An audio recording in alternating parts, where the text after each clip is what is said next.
Right. The city can't fund its own streetcar network, its own ferry system, et cetera, right? Well, we actually could.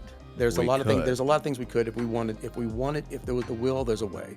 The cost of the streetcar is growing rapidly, like everything else is. Inflation is hitting us hard across the board. Everything is literally twice or three times more expensive than it once was.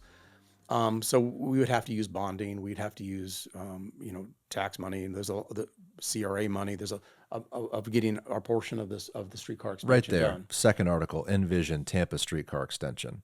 So it's a matter of, instead of continuing the green spine, the bike lane for $3 million, there's a portion that could be allocated towards a project like this. It's priority. Prioritization, and again, let's just get it done. Right. It's when somebody makes a determination that this is a priority for the city of Tampa, it gets done.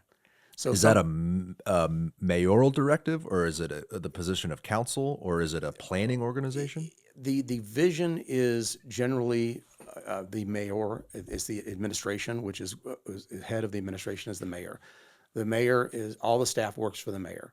So it requires the mayor to basically assign work and get something. And I will, to this mayor's credit, like I said, when I first came in 2 years ago, this process was dead.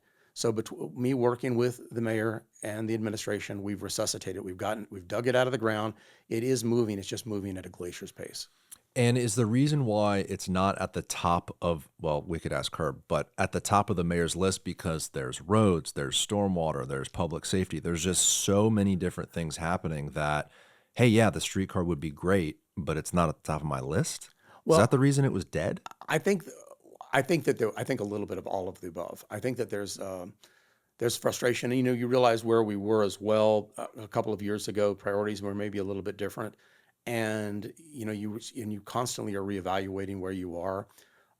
Even today, the problem is the city can't just do one thing. We have to do a lot of things at the same time. Yeah. You just described it, and then we get hit by 2 hurricanes. So all of a sudden, what wasn't a priority a year ago is now a major priority. The pump stations, the flood control, all these things that we're doing right now, it wasn't even on our radar a year ago. And the same thing with housing affordability. It was a little bit of a conversation pre-COVID, but most of the conversation seemed to be centered around transportation. Like at the mayoral election in 2019, it was all about transit, but then we had this incredible demand. Housing went up, and now everyone's talking, well, we need housing affordability. Well, I'm on the other side of this one. Sure. Because I don't believe that government's role is in the affordable housing. One, the government, my experience is government cannot beat the market. We are constantly behind where economic indicators. If we try to get into the market, we are 3 years behind where everybody else is at. And it is a failure in government to try to do that. What the role of government, what should we be doing? We should be providing you clean water. We should be taking the dirty water out of your house. We need to be picking up your trash. We need to be giving you good roads. We need to be paving your roads. We need to be filling your potholes. We need to be doing sidewalks. And guess what else we can do? Transportation. If we can provide viable, frequent, predictable transportation that people will take, they don't need to have a car, lower their transportation costs. Right now, folks, the cost in their budget, especially working people and poor people, is a disproportionate amount of their income. If we can reduce or eliminate that from their budget, they can afford housing. That is the role of the government. That the bigger infrastructure, the larger picture of when I keep hitting this mic, the bigger, because I use my hands. You think I was Italian, but I'm not. This bigger process, this is something that the government should be doing. While we can provide some assistance with housing, keeping people in their homes, helping with some of the rehabilitation, elderly people especially, if somebody is suffering and they need a roof or they're going to be homeless because they're going, their house is uninhabitable. We have programs like that helps. It's a hand up, that we can help people. But creating housing, it's too big of a scope of a scale especially for a city. And I think every dollar we've spent in that has been a wasted dollar. If we had taken all that money and all that time and all that energy and focused on transportation, we'd be riding the streetcar today. We would have transportation from the airport to downtown. We would have other transportation kicked off and started if we spent that time focused on that. I understand why, because there was a lot of political, this is what happens is these issues get blown up and people, we've got to do this now. Well, again, the government doesn't move fast enough. It doesn't pivot with the market. We live in a market-driven economy. We need to let the people that are good at that do what they do. And then we need to we need to do what we do well, and that is providing all that infrastructure. That's something that the government can do that private industry can't.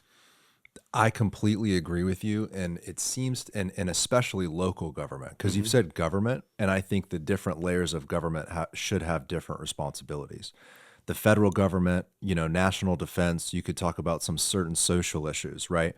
But social issues in a lot of ways don't necessarily have to be injected into local government. I'm generalizing, but you understand what I'm saying. State Well, level, we same actually, thing. I introduced a motion, we supported a motion on council that the city council stays out of all of those social issues. That if it doesn't directly impact and we don't have control over that issue, that we don't get involved any longer in, at the council level. Now, personally, our personal politics, because I have personal politics like everybody else Sure. does. And if you watch my social media feed, you'll see it all over there. But when I put on my council hat, I represent the city of Tampa. I love that. And if Yeah. if I don't have control over the city of Tampa, we don't inject it into the council agenda. Local government is for foundational things in the fabric of our society to allow people to live a great life, be safe, have nice roads, clean water, and the rest really is up to the economy. Yeah, and I missed on my laundry list of things, and I'm a great supporter of it, is our law enforcement and our firefighter. So, those are our first responders. Absolutely. That is, again, a responsibility of local government to provide so that when you walk out of your house, you're going to be safe. When your kids walk out of the house, they're going to be safe. That if there was an incident, if you had a health issue, that the paramedics are going to respond, or if your house gets on fire, there's going to be somebody there to put it out. It's all connected too, right? Like you mentioned, had we done some of these transportation deals a couple decades ago, and we did have a line from the airport to downtown and a circular loop through our urban core, well, guess what? That actually helps with housing affordability. 100%. Now I can live in an apartment in the urban core Correct. in many different neighborhoods Yep. and not have the expense of owning a car. Hey guys, if you want to watch the full episode of this clip, click right here. Make sure to subscribe by clicking right here. Thank you for watching.